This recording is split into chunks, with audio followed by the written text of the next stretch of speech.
श्री मिहिराज सुनाम, तेज कुंवरी श्यामा युगल को, पल पल करूं प्रणाम।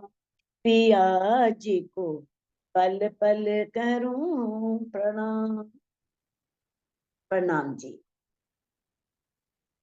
सुंदर साथ जी, जैसा कि हम सागर ग्रंथ का पहले प्रकरण कर रहे थे और जिसकी 66 नंबर चौपाई तक हो चुका था, तो आज हम 67 नंबर की चौपाई से प्रारंभ करने जा रहे हैं। बार साखे द्वार ने शोभे 60 मंदिरों के, जो मूल मिलावे में जो चारों ओर 60 मंदिर बने हैं, उसके बारे में धामधनी अक्षरातीत इंद्रावती जी के धाम हृदय में विराजमान होकर के कह रहे हैं कि किस तरह से वो हैं तो चौरस जो मंदिर हैं, 60 मंदिर, लेकिन गोलाई में आए हैं। कहते हैं शोभे गिरद्वाई बराबर, गिरद्वाई मैंने चारों ओर घेर करके वो बहुत सुशोभित हो रहे हैं। और उनके जो बार हैं, द्वार हैं, शाखे हैं, यानी कि उनके पल्ले, बार आपको बताया था छोटे दरवाजे और द्वार बड़े दरवाजे, तो जो उनके द्वार और पल्ले हैं वो एक एक पे अधिक शोभा ले, एक द्वार दूसरे द्वार से अधिक शोभा ले रहा है, अधिक सुंदर लग रहा है, उसकी शोभा अनुपम है, अद्वितीय है। बारीक इन कमाड़ियों अनेक चित्रामन। अब जो किवाड़ हैं, जो दरवाजे हैं, दरवाजे में जो किवाड़ हैं उसके पल्ले हैं, उनके ऊपर बारीक मैंने बहुत सूक्ष्म, बहुत बारीक चित्र बने हुए हैं। यानी कि ऐसे लगता है जैसे मानो पता नहीं किसी बहुत कुशल चित्रकार ने उसे बनाया हो, लेकिन वहां कोई चित्रकार नहीं है, कोई बनाने वाला नहीं है, अपने आप ही सब बनता है। जैसे आ, हमारे धामधनी अक्षरातीत वो स्वयंभू हैं, उन्हें किसी ने बनाया नहीं, वो स्वयं उत्पन्न होने वाले हैं, अनादि हैं। ऐसे ही माँ की हर वस्तु किसी चित्रकार ने नहीं बनाई, वो स्वयंभू है। स्वयंभू का अर्थ होता है स्वयं उत्पन्न होने वाला, स्वयं बन जाने वाला। अनादि मैंने जिसका प्रारंभ ना हो, जो प्रारंभिक काल से हो, शुरू से हो। तो कहते हैं रंग नग या तख्ते ये सब जवेर चेतन। अब जो उन चित्रों में जो भी रंग है और नग है, उसमें नग लगे हुए चित्रों के अंदर, और अनेक तरह के रंगों से बहुत सुंदर चित्रकारी की हुई है। तो उसके जो रंग हैं और उसके नग जो उसमें प्रयोग हुए हैं, या जो उसमें तख्ते हैं, तख्ते में जो पट्टियां आई हैं बीच में, जो भी रंग आए हैं, नग आए हैं, या बीच में जो पट्टी आई है, वो सब क्या है, वो जवाहरातों की है। अपने आप ही शोभा सुंदर होगी। अगर मान लो सब ज्वारातों से बना है तो अपने आप ही सुंदर होगा और चेतन भी है। ये नहीं यहाँ के ज्वारात जो है, नग हैं, वो बोल नहीं सकते।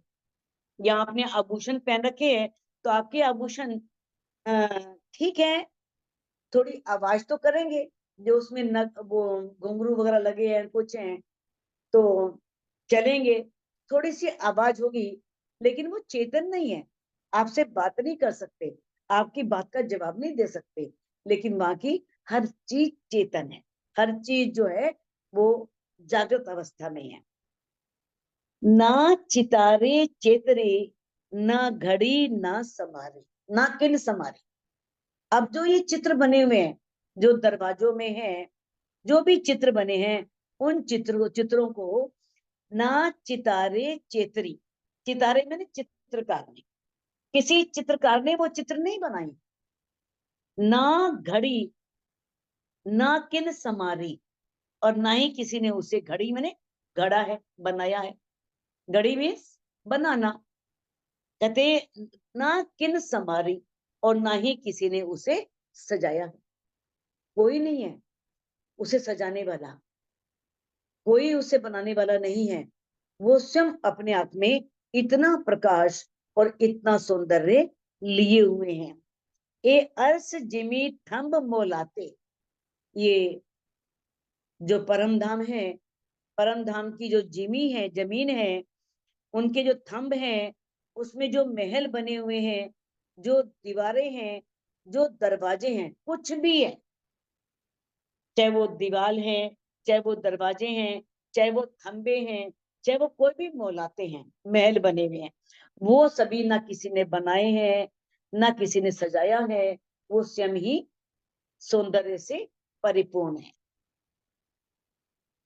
किनार दिवाले द्वार ने लाल दोरी दोए दोए।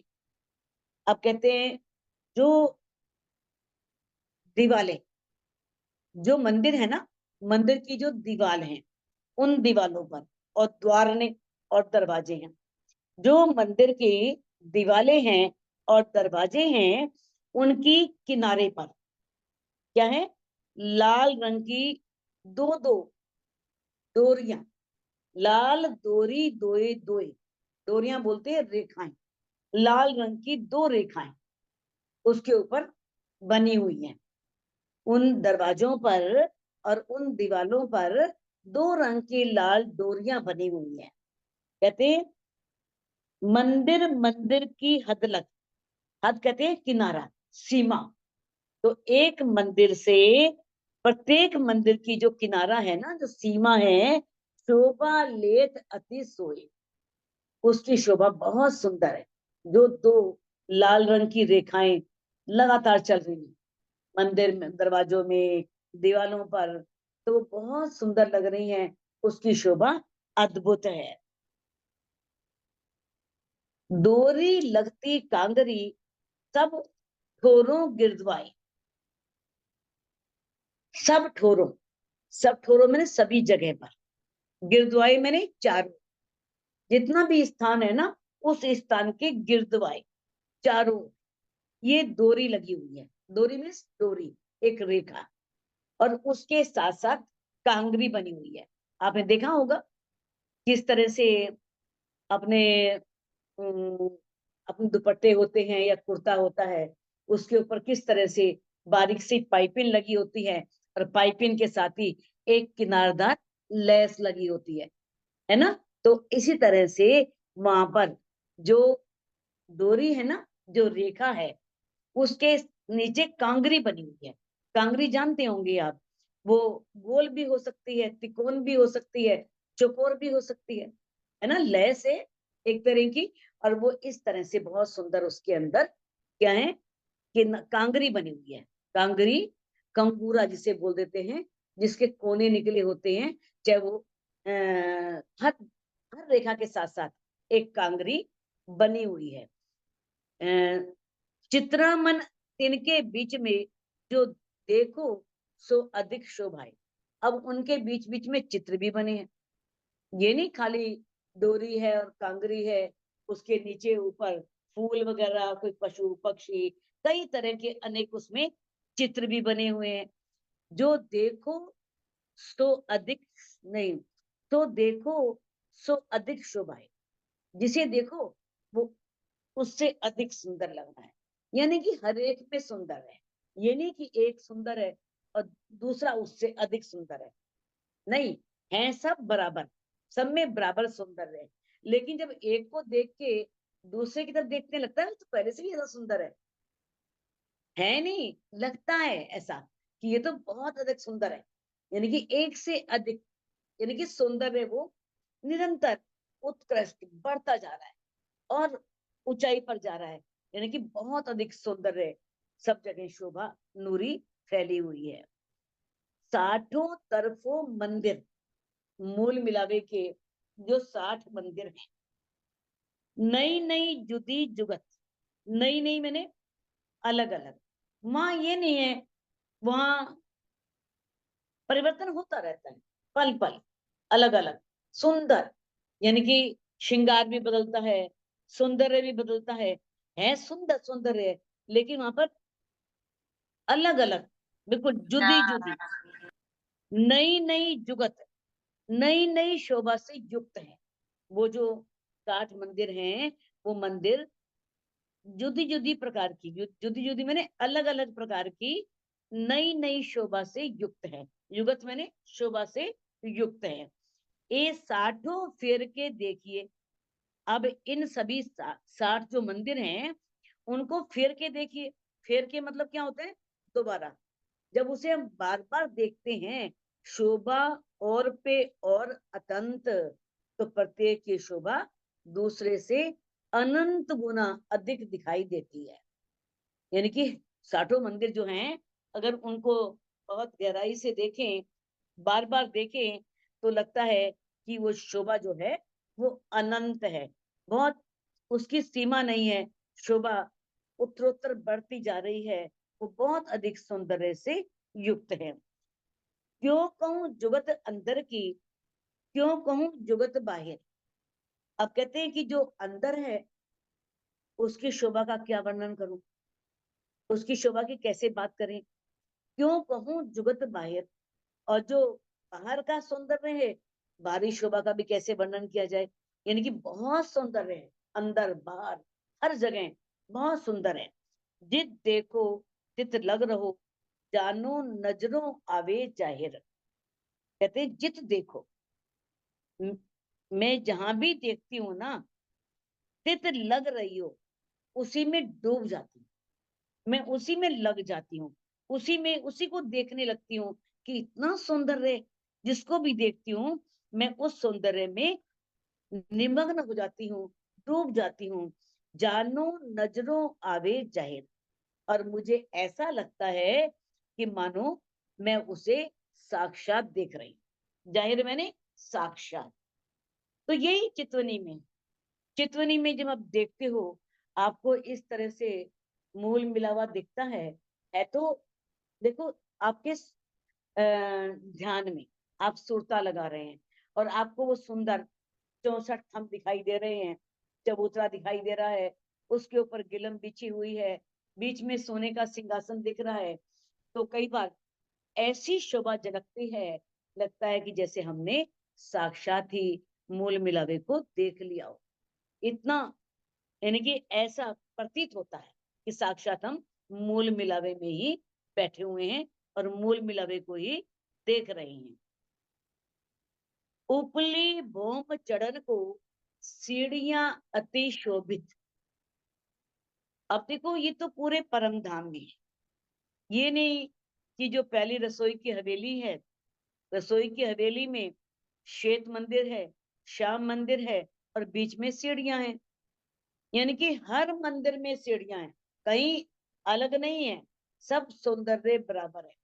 किसी भी मंदिर में जाओगे तो आपको ऊपर की भूमि में जाने के लिए सीढ़ियां अवश्य मिलेंगी।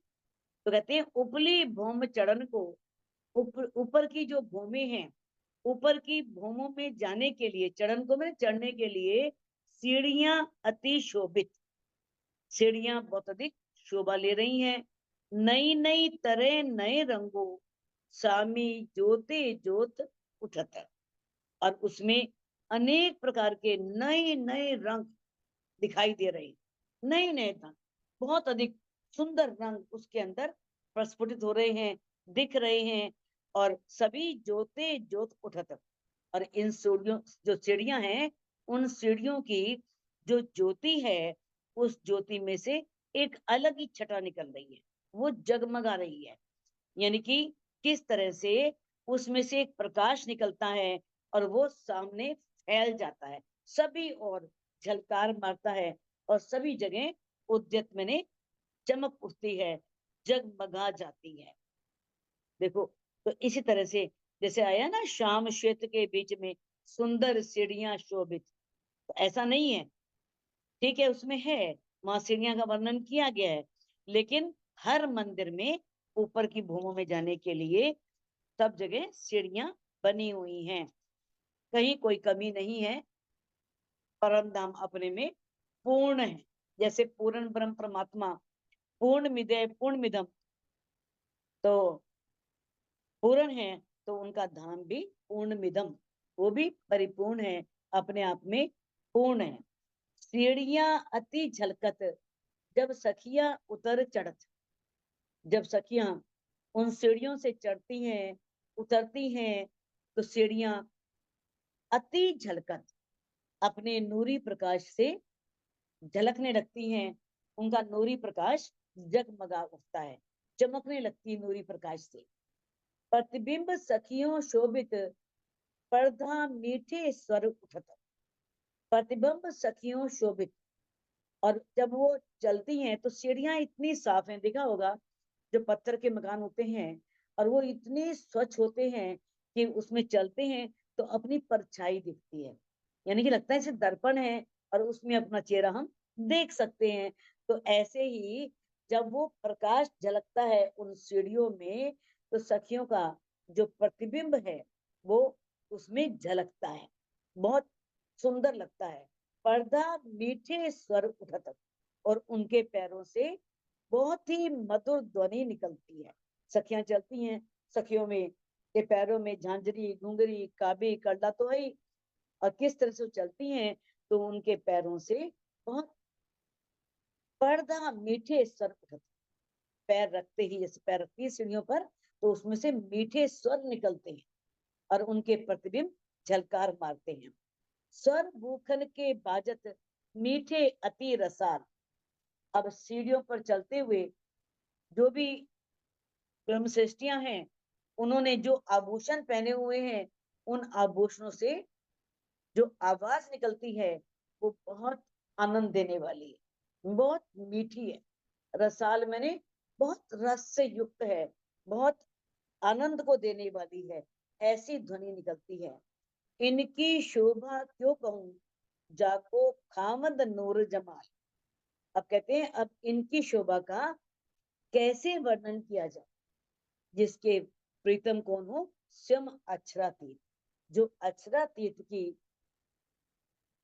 आह्लादनी शक्ति श्यामा जी की अंग रूपा हो, तो उनके सौंदर्य का वर्णन कैसे किया जा सकता है, उनके बारे में कैसे कहा जा सकता है। सीढ़ियां अति शोभित माहे मंदिरों सवन।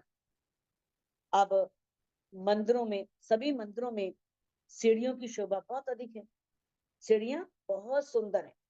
हर जगह जो सीढ़ियां बनी हैं, सीढ़ी में भी चित्रकारी है, बहुत सुंदर डिजाइन है और बहुत सुंदर सीढ़ियां बनी हुई हैं। कहूं कहूं दहलान में जो जित सो तित रोशन। और इस प्रकार से सीढ़ियां भले कहीं भी हो, चाहे वो कहीं भी किसी जगह भी हो, जित सो तित रोशन, जहां भी हैं उनकी शोभा सब जगह एक सी है। सारी सीढ़ियां बहुत सुंदर है, चाहे वो दहलोनों में हो चाहे चबूतरे पर, कहीं भी सीढ़ियां बनी है, सभी सीढ़ियां बहुत सुंदर है। आपने देखा है ना किस तरह से जब हम चांदनी चौक में जाते हैं, जो एक लाल वृक्ष है, एक हरा वृक्ष है, और इस वृक्ष के चारों जो चबूतरा बना है, उस चबूतरे में चारों ओर जो सीढ़ियां बनी हुई हैं वो कितनी सुंदर दिखाई है, कितनी सुंदर उसमें चित्रकारी की हुई है। और किस तरह से उसके अंदर जो कठेड़ा बना है, उस कठेड़े की शोभा, उसके गिलम की शोभा, हर जगह परम धाम में जहां भी जाओ, हर कोई जगह खाली नहीं मिलेगी, हर जगह ऐसी गिलम बिछी होगी, कुर्सियां सिंहासन सब रखे होंगे, सुंदर हीरे जवाहरातों से जड़े हुए सुंदर कठेड़े होंगे, और ऐसी नूरमयी गिलम और सीढ़ियां हर जगह होंगी। यानी कि कहीं भी है, चाहे वो दहलानों में है, चबूतरे पर हैं, किसी भी उस पर, सभी जगह सीढ़ियों की शोभा अत्यंत सुंदर है, बहुत शोभा लिए हुए है। कहते हैं दो दो थंब आगू द्वार ने तिन आगू दूसरी हार। अब जो मुख्य द्वार हैं उनके आगे दो दो थंबों की शोभा है ना, हर द्वार के आगे दो दो थंबों की शोभा है।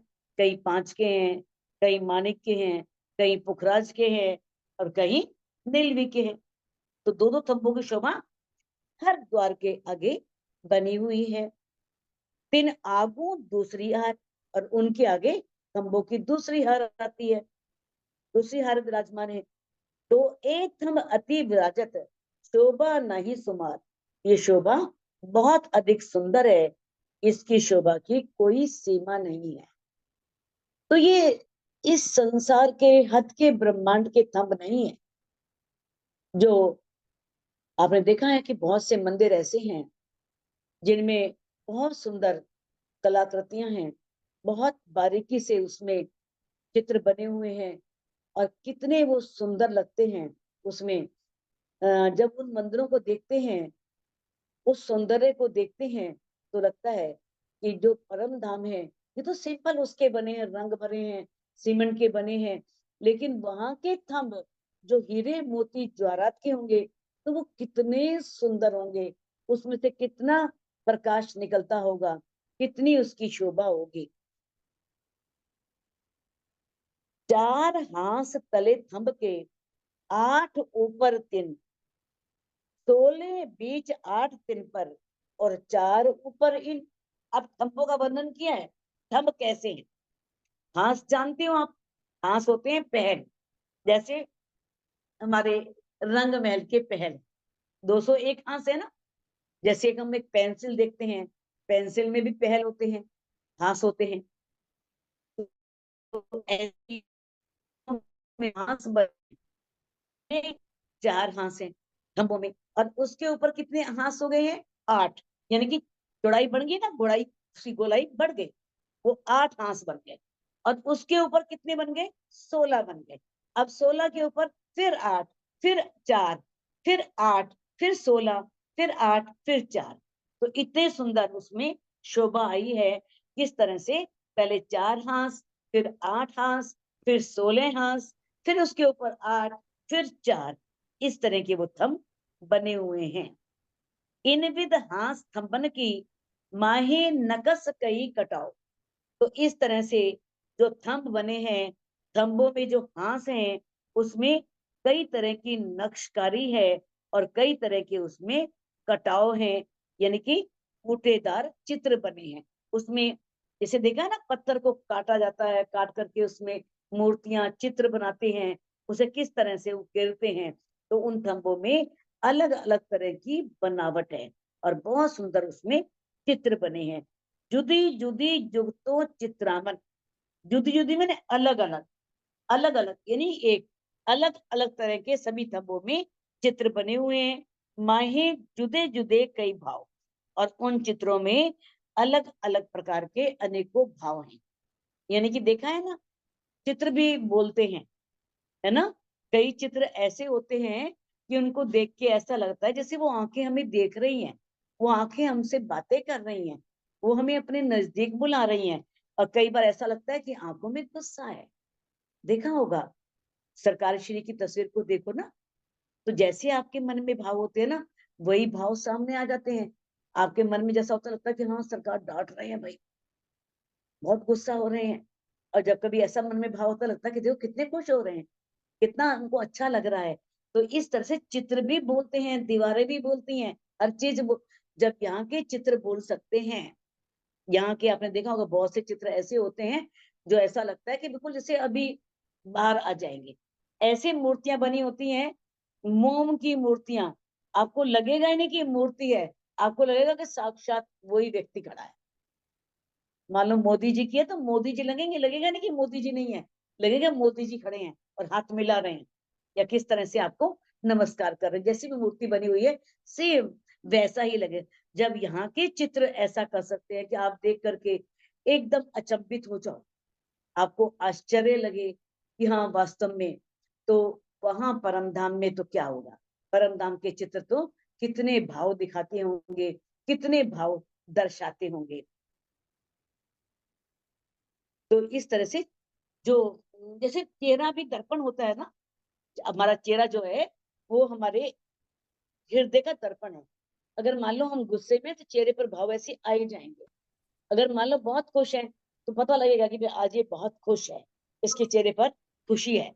तो इस तरह से वो चित्र भी अनेक भावों को दर्शाते हैं, उसमें अनेक भाव दिखते हैं, अनेक भावों से परिपूर्ण चित्र है।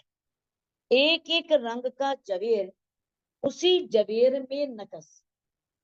अब कोई एक रंग है, उस रंग के ज्वारात का कोई थंब है मान लो, तो उसमें अलग अलग प्रकार की उसमें चित्रकारी, उसी जवेर में नकश और उसी ज्वारत में नक्शकारी की हुई है। जुदे जुदे कई कटाओ, उसमें अलग अलग बेल बूटे बने हैं और एक दूजे पे सरस, और सभी एक दूसरे से अधिक सुंदर हैं। कहते हैं मानो कोई एक थंब है और वो जैसे ज्वारा जवेर है वो कई रंगों के हैं, तो वो किसी एक रंग का बना है। तो उसमें जो उसमें बेल बूटे हैं वो अलग अलग प्रकार के हैं, ये नहीं कि एक ही तरह के। दूसरे में अलग होंगे, तीसरे में अलग होंगे, अलग अलग प्रकार के बहुत से बेल बूटे उसमें बने हुए हैं। और जुदे जुदे कई कटाव, अलग अलग उसमें बहुत आकृतियां बनी हुई हैं। एक दूजे पे सरस, और एक थंब दूसरे थंब से और सुंदर लगता है, सभी में सौंदर्य है, सभी सौंदर्य से परिपूर्ण है। तो भी नेक कहूं मैं इनकी, जो आए चढ़ते हैं चित्त। अब इंद्रावती जी कहती हैं कि ये थंबों की शोभा मेरे हृदय में चढ़ रही है। कई बार कोई भाव हृदय में इतना चढ़ता है कि उसे रोक नहीं पाते, लगता है कि इसे सबके सामने प्रकट कर दिया जाए, सबको बता दिया जाए। तो वो कहती है मेरे चित्त में कुछ सौंदर्य चढ़ रहा है, तो मैं थोड़ा सा उसका कुछ वर्णन कर रही हूँ। तो भी नेक कहूं मैं इनकी, सौंदर्य तो बहुत है, थोड़ा सा वर्णन कर रही हूँ क्योंकि मेरे चित्त में वो शोभा चुभ रही है, मेरे चित्त को सुहा रही है, अच्छी लग रही है। ए जो बैठक खामंद की, तो नेक कहूं सिफत। क्योंकि मूल मिलावा क्या है? मूल मिलावा हमारे प्रीतम की बैठक है, हमारे प्रीतम वहां बैठे हुए हैं, सारी सखियां वहां बैठी हुई हैं। तो वो उनकी क्या है, या जब हमारे प्रीतम विराजमान है अपनी ब्रह्मात्माओं के साथ, तो नेक कहूं सिफत। तो मैं थोड़ी सी उसकी शोभा का वर्णन कर रही हूँ। कौन कह रही है? इंद्रावती जी। क्योंकि चित्त, मन, बुद्धि, अहंकार, ये क्या है? चारों हमारे अंतस्करण है। और ये क्या है? ये हृदय के ही अंग माने जाते हैं। इसी प्रकार से चित्त या मन में किसी बात के आने का मतलब क्या है? उसका हृदय में आ जाना। कोई बातचीत में आना यानी कि हृदय में आ जाना, हृदय में बात आ गई। तो अब मेरा उस चबूतरे की महिमा का वर्णन करने का मन है और मैं वहां की शोभा का वर्णन कर रही हूँ। भोम उज्जल कई नकस, कहाँ कहूँ जिमी इन नूर। अब वहां की जो भूम है वो बहुत उज्जवल है, बहुत स्वच्छ है। कहाँ कहूँ जिमी इन नूर, और मैं उस जमीन के नूर का क्या वर्णन करूं, कैसे सिफत करूं, जब इस ब्रह्मांड में ही धामधनी ने कई क्षेत्र ऐसे बनाए हैं जिनको देख करके हम देखते रहते हैं। इतना प्राकृतिक सौंदर्य है, इतनी स्वच्छता है, कहीं मिट्टी नहीं, कहीं कोई कागज कूड़ा करकट नहीं। उस स्वच्छता को और सौंदर्य को देख करके मन मोहित होता है और मन करता है यहीं बैठ जाओ और यहीं पर ध्यान लगाओ, उस परमात्मा को याद करो। इतना मन उस सौंदर्य को देख करके आकर्षित होता है। अब परम धाम का सौंदर्य तो उस सौंदर्य से अनेकों, कोट गुना नहीं कह सकती मैं, यानी कि जो यहाँ का सौंदर्य है वहां से करोड़ों गुना सौंदर्य तो बैकुंठ का है, उससे करोड़ों गुना सौंदर्य योग माया के ब्रह्मांड का है, उससे करोड़ों गुना सौंदर्य, तो कितने करोड़ गुना सौंदर्य होगा यहाँ के इस हद के ब्रह्मांड से। जब हद के ब्रह्मांड में इतना सौंदर्य है कि किसी को देख करके हम मंत्र मुग्ध हो जाते हैं। हम कहते हैं कि परमात्मा ने कैसे बनाया होगा इसको, इतना सुंदर है, इतना सुंदर। तो वो जो सौंदर्य है उस सौंदर्य का वर्णन कैसे किया जाए? तो इंद्रावती जी कह रही हैं कि जानो कोटक उदय हुए अर्श के शीतल सूर। ऐसा लगता है मानो परमधाम में करोड़ों सूर्य निकल आए, इतना सौंदर्य है। और सूर्य भी कैसे?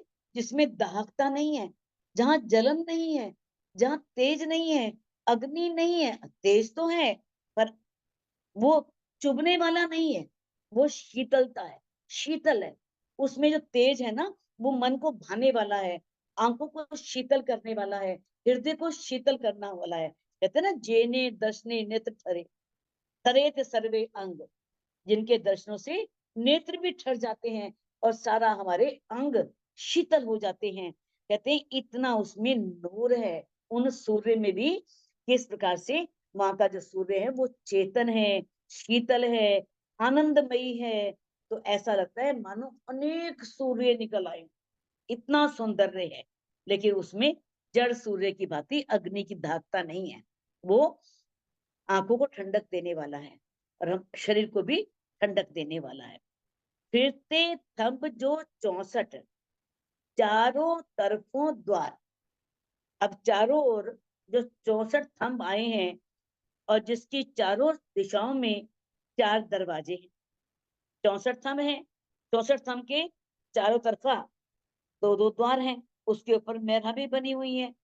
2-2 सीढ़ी आगू द्वार ने, प्रत्येक द्वार के आगे 2-2 सीढ़ियां आई हैं, जिसकी बहुत अधिक शोभा है। अब आप कहोगे यहाँ 2 सीढ़ियां कैसे आ गई? हर जगह 3 सीढ़ियां हैं, हर जगह 3 सीढ़ियां बना आता है ना, हम चबूतरे जाते हैं 3 सीढ़ियां होती हैं, तो यहाँ पर 2 सीढ़ियां क्यों कही है?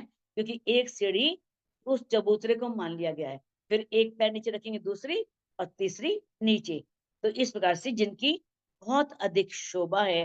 यद्यपि इसमें क्लियर किया है कि जैसे कमर भर ऊंचा चबूतरा है, उसमें चढ़ने के लिए 3 ही सीढ़ियां हमेशा आती हैं, किंतु यहाँ पर जो चबूतरे की सतह है ना, फर्श है, उसको ही सीढ़ी का रूप मान लिया है और नीचे 2 सीढ़ियां हैं, 3 सीढ़ियां। हमें 3 कदम रखने पड़ते हैं चबूतरे पर चढ़ने के लिए। कई थंब हैं मानिक के, कई 5 कई पुखराज। कई थंब तो मानिक के आए हैं, कई 5 के आए हैं, हरे रंग के आए हैं, कई पुखराज के आए हैं। नूर रोशन एक दूसरे, और सभी की जो आभा है वो नूरमयी है, सब में से नूर निकल रहा है, सभी नूर से प्रकाशित है। मिल ज्योति ज्योत विराज, एक थंबे की ज्योति दूसरे की ज्योति से मिलकर के बहुत सुंदर शोभा को प्रकट कर रही है, बहुत सुंदर उसमें शोभा निकल रही है। यानी कि इतने सुंदर वो थंब है, थंबों में से निकलने वाली। क्योंकि यहाँ पर कितने थंब है? देखो 16 थंब तो हैं बिल्कुल जो द्वार के साथ है ना, 2 5 के, 2 नीलवी के, पीछे पहले 2 नीलवी के, 2 5 के। ऐसे ही जब हम देखते हैं दक्षिण दिशा में तो 2 माणिक के हैं और 2 पुखराज के, और उत्तर में 2 पुखराज के और 2 माणिक के। 16 थंब हो गए, 4-4। अब बीच में 4 खांचे जो हैं उसमें 12 थंब हैं, उसमें अलग अलग हीरा का है, कोई लेसनिया का है, गोमादिक है, मोती है, पन्ना है, परवाल है, हेम है, चांदी है, नूर है, कंचन के हैं, फिरोजा और कपूरिया। ये हम आए हैं चारों तरफा घेर करके, ये 12-12। अब ये जैसे हीरे के थंब हैं, तो हीरे के थंब हर खांचे में 4 आएंगे। लेसनिया के भी हर खांचे में एक एक, तो 4 हो जाएंगे ना, 4 खांचे हैं। तो हर रंग जो है वो 4-4 खंभों के रूप में वहां पर है। तो एक खंबे में से ज्योति निकल रही है और दूसरे खंबे में से जो प्रकाश निकल रहा है वो आपस में टकरा रहा है, उसकी शोभा और अधिक सुंदर लग रही है। कई लसनिया नीलवी, एक थंब एक रंग। कई थंब लसनिया के हैं, नीलवी आदि के कई थंब आए हैं। जो 12 थंब है ना, 12 थंबों का ही वर्णन हो रहा है। कोई लहसुनिया है, नीलवी है। तो कहते हैं यूं फिरते थम नगन के, जुदे जुदे सब नंग। तो इस प्रकार से चारों ओर घेर करके जो ये थंब हैं उनमें अनेक नगों के थंब आए हैं, अलग अलग, सभी के नग अलग अलग हैं, अलग अलग स्थानों पर कई रंगों के सुंदर थंब आए हैं। 16 थंबों कठेड़ा, यूं थंब कठेड़ा किनार। अब चबूतरे की जो किनारा है उस किनारों पर चारों खांचों में, चारों जो द्वार हैं उसमें 16 थंब हैं, 4-4 आ जाएंगे चारों दिशाओं में, तो 16 थंब आ जाएंगे। यूं थंब कठेड़ा किनार, और बीच में एक कठेड़ा बना हुआ है द्वारों को छोड़ करके, 4 द्वार छोड़ करके जो बाकी थंब आ रहे हैं ना, उन थंबों में कठेड़ा बना हुआ है, छज्जा बना हुआ है। कहते हैं कि यूं थंब कठेड़ा किनार, इस प्रकार से किनारे पर वो थंब लगे हुए हैं। कठेड़ा थंबो लगता, सोले सोले तरफ चार। तो इस प्रकार से चारों खांचों में 16-16 थंबों के मध्य में, जो 16 थंब है ना, उनके मध्य में कठेड़ा सुशोभित है। कठेड़े की शोभा है और चारों दिशाओं में फिर सीढ़ियां उतरी हैं और थंबों के बीच में कठेड़ा है। थंब थंब को देखत, जो सूर के सामने सूर, एक थंबे के सामने जो दूसरा थंबा है वो ऐसा लग रहा है जैसे एक सूर्य के सामने दूसरा सूर्य, उसमें प्रकाश है उसमें भी प्रकाश है। तो दोनों थंबों, वो दोनों थंब कैसे प्रतीत हो रहे हैं, मानो एक थंब सूर्य के समान है और दूसरा थंब भी सूर्य के समान है। सूर्य के सामने ही सूर्य आ गया हो, सूर्य के सामने ही सूर्य आ गया हो। बढ़ते है बीच रोशनी, क्यों कहूं नूर को नूर। इस प्रकार से जब उनकी नूरमयी ज्योति आपस में टकराती है, जब आपस में मिलती है, तो वहां की शोभा का कैसे वर्णन करूं, क्योंकि नूर को नूर, वहां पर बहुत अधिक प्रकाश दिखाई देता है, जिसका वर्णन करना, इंद्रावती जी कह रही हैं, बहुत मुश्किल है। तो नूर को नूर का मतलब क्या है कि थंबों का स्वरूप नूरमयी है। जो थंबे हैं ना, उनका स्वरूप कैसा है, वो नूरमयी नूरमयी है। यूं थंब थंब ज्योत में, देखो सबन का जहूर। अब कहते हैं इस प्रकार से प्रत्येक थंबे में नूरमयी ज्योति निकल रही है। यूं थंब थंब, दो बार थंब आया ना, तो प्रत्येक थंबा, जैसे हम कहते हैं प्रतिदिन, दिन दिन, प्रति मास, मास मास, प्रति वर्ष, वर्ष वर्ष, उसका विग्रह करते हैं तो वर्ष वर्ष आता है कि प्रत्येक वर्ष। वैसे ही थंब थंब यानी कि प्रति थंब, प्रत्येक थंब में नूरमयी ज्योति है।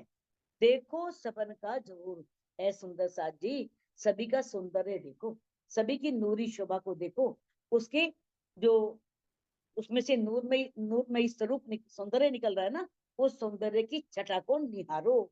ऊपर तले सब जोत में उगिया नूर भरपूर, ऊपर भी नीचे भी सब जगह ज्योति ही ज्योति दिखाई पड़ रही है। और जगिया जमिया नूर भरपूर, सब जगह भरपूर नूर ही जगमगा रहा है, यानी कि नूर का ही सब बना है। सिंहासन नूर का है, सब सखियां नूर के बनी है, यानी कि वहां के थंब नूर के हैं, वह हर चीज नूर तक से बना है और नूर ही नूर दिखाई दे रहा है सब जगह पूरा। यानी कि थंबों के बीच में कहीं भी कोई जगह खाली नहीं है जहां पर नूर ना हो, प्रकाश ना हो, रोशनी ना हो, थंबों से, जो थंबों में लगे हुए नगों की किरणें ना निकल रही हो, हर जगह बहुत सुंदर प्रतीत हो रही है। ऊपर चंद्रमा थंबो लगता, तले जेता चबूतर। ऊपर जो चंद्रमा है, चबूतरा जो बना है ना, तो उसकी उसी माप का, जितना चबूतरा है उसी के नाप का चंद्रमा छत पर लगा हुआ है। जितना चबूतरा है उसी नाप का ऊपर वैसे ही गोल चंद्रमा आ गया। जड़ाओ जो अति झलकत, और उसमें अनेक तरह के जड़ाव हैं, नग जड़े हुए हैं, और ऐसा चंद्रमा बहुत सुंदर लग रहा है। एता ही इन पर, इस प्रकार से वो चंद्रमा बहुत सुंदर प्रतीत हो रहा है, बहुत सुंदर लग रहा है। कई रंगों के जवेर करत जोत अपार। अब उसमें कई तरह के, कई रंगों के ज्वारत लगे हैं, जिनकी प्रकाश असीमित है, कोई पार नहीं है, कोई शुमार नहीं है। इतना सौंदर्य है, उसमें से इतना प्रकाश निकल रहा है, इतनी ज्योति निकल रही है। कई बेल फूल पात नकश, उसमें कई तरह के बेल बूटे बने हैं, फूल बने हैं, पत्ते हैं, नक्शकारी है, ए सिफत न आवे शुमार। इंद्रावती जी कहते हैं ये सौंदर्य कहने में नहीं आता, बस अब उसे अपने चित्रने के माध्यम से उस सौंदर्य को निहारो, उस सौंदर्य को देखो, उसे, वो बेशुमार है, उसे शुमार में, शब्दों में नहीं बांधा जा सकता, वो शब्दों में बांधने में नहीं आ रहा, उस सौंदर्य का मैं वर्णन नहीं कर पा रही हूँ। बिछोना बिछाइया करत दुलीचा जोत। अब चबूतरे पर बहुत सुंदर बिछोना बिछा हुआ है।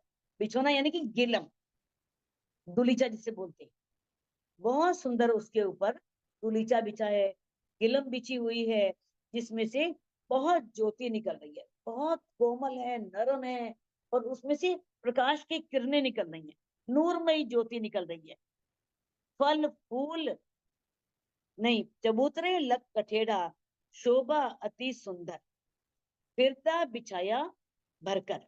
वो जो गलीचा है ना, जो बहुत सुंदर है, नरम है, जिसमें से नूरमयी ज्योति निकल रही है, वो किस तरह से वो चारों उस चबूतरे पर बिछी हुई है, और चबूतरे पर कठेड़ा है, उसकी शोभा बहुत सुंदर है।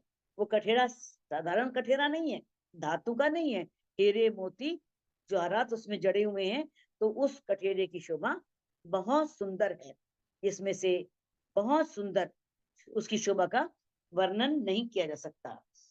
क्यों कहूं रंग दुलीचे, फिरती डोरी चार। आप कहते हैं उस गलीचे के रंगों का मैं कहां तक वर्णन करूं, उसके सौंदर्य का कहां तक वर्णन करूं, उनके रंग का, उस सौंदर्य का। फिरती डोरी चार, चारों ओर चार डोरियां आई हैं। जैसे आपने पहले देखा था ना, बताया था कि दरवाजे पर किस तरह से दो दो लाल लाल रेखाएं चल रही हैं, उस पर कांगरी बनी हुई है। इसी प्रकार से जो ये गलीचा है, इस गलीचे पर भी चार डोरी हैं। श्याम श्वेत हरी जरद, एक तो काली है, दूसरी श्वेत सफेद है, तीसरी हरी है, और चौथी पीले रंग की। सफेद, काली, नहीं, काली, सफेद, हरी और पीली, फिरती ज्योत किनार। वो उसमें से भी रंगों में से एक अलग ही तरह का प्रकाश निकल रहा है, उसके भी अंदर से एक ज्योति चमक रही है, बहुत प्रकाश चमक रहा है। तो सुंदर सर जी, इस चौपाई को अनम्यूट करके आप दोहरा सकते हो। क्यों कहूं रंग दुलीचे, क्यों कहूँ रंग रंग दुलीचे, फिरती डोरी चार, फिरती डोरी चार, श्याम श्वेत हरी जरद, श्याम श्वेत हरी जरद, ए फिरती ज्योत किनार, हे ए फिरती फिरती ज्योत ज्योत किनार। किनार। बोलो श्री प्राणनाथ प्यारे की।